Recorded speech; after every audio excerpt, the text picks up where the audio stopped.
Esta es la sesión 3 del módulo 2 del canal Electrónica Analógica. El módulo 2 incluye la descripción de la estructura, funcionamiento y características de los transistores bipolares, el estudio de los diferentes circuitos de polarización y las configuraciones de amplificadores para estos dispositivos, junto con sus aplicaciones en distintos tipos de circuitos, más la bibliografía correspondiente. En esta sesión vamos a ver las especificaciones que nos proporciona el fabricante sobre los transistores bipolares, a fin de conocerlas bien y poder seleccionar el componente más adecuado para una aplicación específica.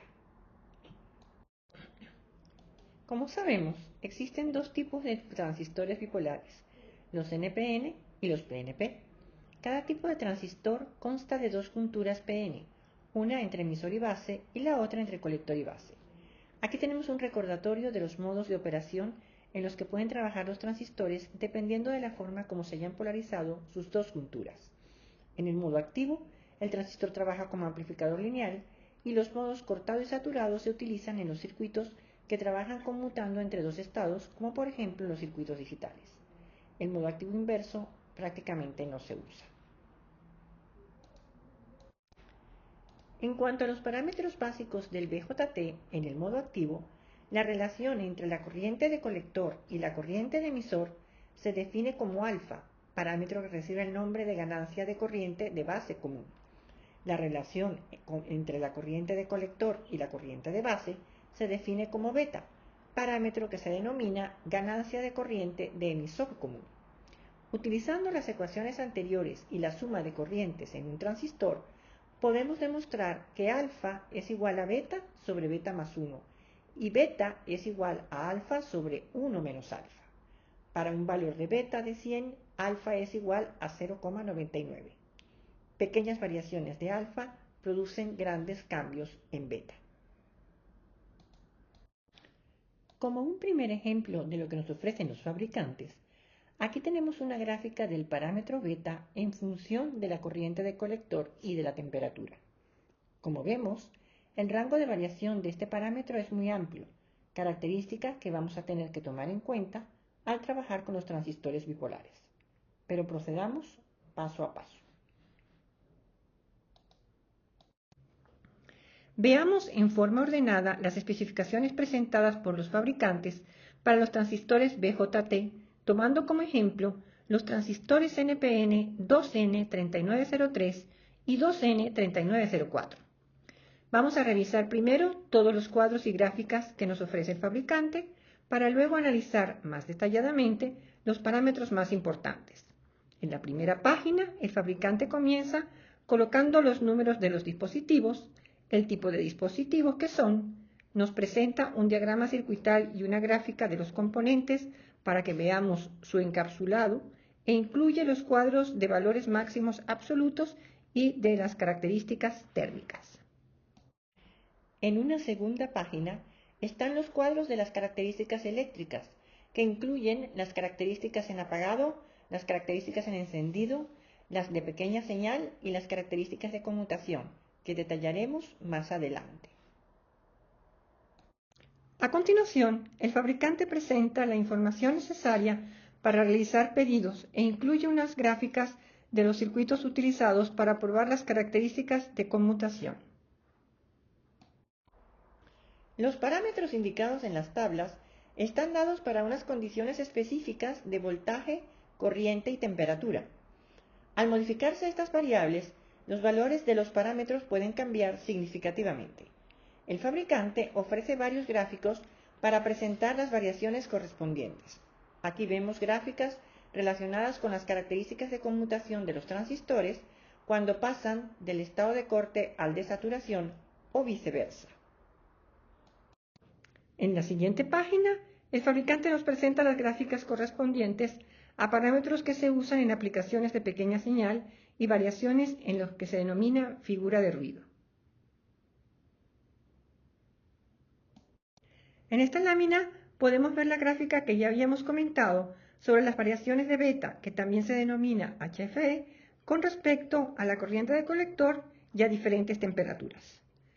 Igualmente, podemos ver las variaciones de los voltajes colector-emisor en función de la corriente de base para diferentes corrientes de colector, y 2 gráficas más de las variaciones de voltaje de encendido y del coeficiente de temperatura en función de la corriente de colector. En la última página, el fabricante presenta las dimensiones del encapsulado para que se puedan diseñar adecuadamente las tarjetas de circuito impreso. Comencemos analizando los valores máximos absolutos. El fabricante especifica valores máximos absolutos para el voltaje colector emisor 40 voltios, el voltaje colector base 60 voltios, el voltaje emisor base 6 voltios y la corriente de colector continua 200 miliamperios. Estos valores no se deben sobrepasar en ningún caso, ya que el dispositivo se puede dañar. En cuanto a la potencia máxima, el fabricante da un valor de PD 625 milivatios cuando la temperatura ambiente TA es de 25 grados centígrados, y al igual que para los diodos, especifica que este valor debe reducirse por el parámetro indicado 5 milivatios por grado centígrado para temperaturas superiores.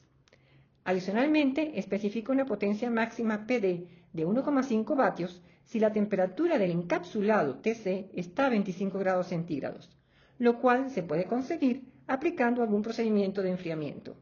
E igualmente da las indicaciones para determinar la potencia máxima en caso de trabajar a temperaturas superiores.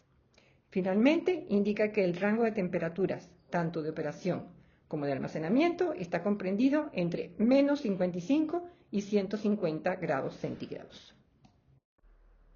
Las características térmicas que se dan en la forma de resistencias térmicas expresadas en grados centígrados por vatio son de utilidad para calcular los disipadores de calor que hay que colocar a los dispositivos cuando es necesario, a fin de mantener la temperatura de los mismos dentro del rango permitido. Las características eléctricas están divididas en 2 partes. Cuando el dispositivo está apagado, esto es, la polarización es tal que se encuentra en el modo de corte y por lo tanto ambas junturas están polarizadas en inverso, y cuando está encendido operando en la región activa o en saturación. En esta tabla vemos de nuevo los valores de máximos absolutos, pero aquí está indicado con más detalle la condición del dispositivo. El voltaje colector emisor máximo, cuando el transistor está en la zona de corte, no debe sobrepasar los 40 voltios para que las junturas no entren en la zona de ruptura.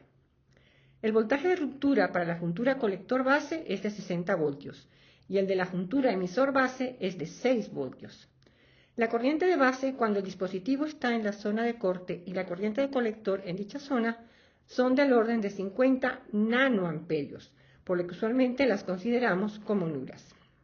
En las características de encendido, el fabricante comienza presentando el valor de beta, o como también se le conoce, HFE, para los 2 tipos de transistores incluidos en estas especificaciones, el 2N3903 y el 2N3904, indicando valores mínimos y máximos para diferentes conjuntos de valores de corriente de colector y voltaje colector emisor. Podemos ver que para el 2N3904 el valor mínimo de beta o HFE es 100 y el valor máximo es de 300 a una corriente de colector de 10 miliamperios y un voltaje colector emisor de 1 voltio. A otros valores de corriente y voltaje, el valor de HFE se modifica sustancialmente para ambos tipos de transistores. En cuanto al voltaje colector emisor de saturación, el fabricante especifica 0,2 voltios o 0,3 voltios para unos valores de corriente de colector y corriente de base dados, y para el voltaje base emisor en saturación, los valores especificados están entre 0,65 voltios de mínimo y 0,95 voltios de máximo para las condiciones indicadas. En el siguiente cuadro, el fabricante presenta los parámetros que hay que utilizar cuando se aplica un modelo para analizar el comportamiento del transistor cuando amplifica, lo que se denomina operación a pequeña señal. Estos parámetros están identificados como HIE, HRE, HFE y HOE, y los analizaremos en detalle en una próxima clase cuando estudiemos amplificadores. Adicionalmente, el fabricante también especifica el producto ganancia de corriente por ancho de banda, FT, relacionado con la respuesta en frecuencia del transistor. la capacitancia de salida COBO, la capacitancia de entrada CIBO y la figura de ruido NF. Las características de conmutación presentan los tiempos necesarios para que el transistor pase del modo saturado al modo cortado y viceversa cuando se está usando como un interruptor, por ejemplo, en un circuito digital. Se especifica el tiempo de retardo, el tiempo de alza, el tiempo de almacenamiento y el tiempo de caída, que para estos dispositivos está en el orden de los nanosegundos. En esta lámina también observamos de nuevo los circuitos recomendados por el fabricante para determinar experimentalmente los tiempos de conmutación de un dispositivo en particular. Todos estos conceptos serán objeto de estudio al trabajar con circuitos en conmutación. En esta lámina podemos ver cómo identificar los terminales del dispositivo para saber cómo conectarlo en un circuito, lo cual depende, por supuesto, del encapsulado que tenga. Podemos clasificar los transistores según su nivel de potencia, lo cual está relacionado con el encapsulado. Los transistores de propósito general o pequeña señal se utilizan en amplificadores y circuitos de conmutación de potencia baja y media. Los encapsulados son de metal o plástico. Algunos empaques contienen varios transistores. En la primera fila vemos encapsulados que contienen un solo transistor. En la segunda, estos encapsulados contienen 2 o más transistores. Los dispositivos diseñados para trabajar a mayores potencias se utilizan para manejar voltajes y corrientes más elevados, a partir de 1 amperio. Por ejemplo, la etapa final de un sistema de audio. Los encapsulados son de metal o incluyen una lámina de metal conectada al colector que se conecta térmicamente a un disipador de calor. Aquí vemos el encapsulado de un transistor NPN capaz de disipar mayores niveles de potencia, el BUT70W. La corriente de emisor puede llegar a 40 amperios y pueden soportar un voltaje colector-emisor de hasta 200 voltios.